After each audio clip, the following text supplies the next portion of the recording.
நீங்கள் கடவுள் என்று நிரூபிப்பதற்காகத்தான் நான் தொடர்ந்து வாழ்ந்து கொண்டிருக்கின்றேன், இயங்கிக் கொண்டிருக்கின்றேன், பேசிக் கொண்டிருக்கின்றேன், செயல்பட்டுக் கொண்டிருக்கின்றேன்.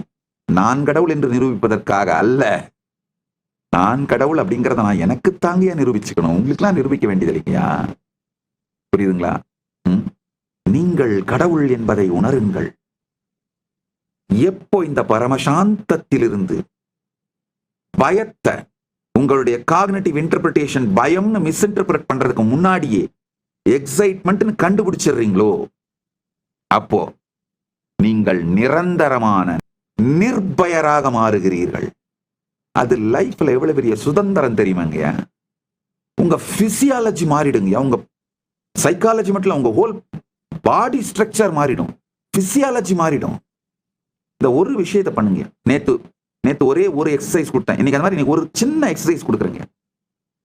அடுத்த 24 மணி நேரம் நாளைக்கு வரைக்குங்க, நாளைக்கு சத்சங்கத்துக்கு வர வரைக்கும் observe the observer, witness the witness.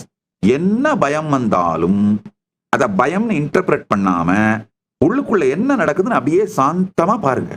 அந்த நேரத்தில் மெதுவா உங்களுடைய அஜபாஜபத்தை கவனியுங்கள். உங்களுடைய பிராணன் என்ன சப்தத்தை உருவாக்குகிறது, அது பிரபஞ்சத்துக்கும் உங்களுக்கும் இருக்கிற தொடர்பு உங்களுடைய பிராணன் தான், பிராண ஓட்டம் தான்.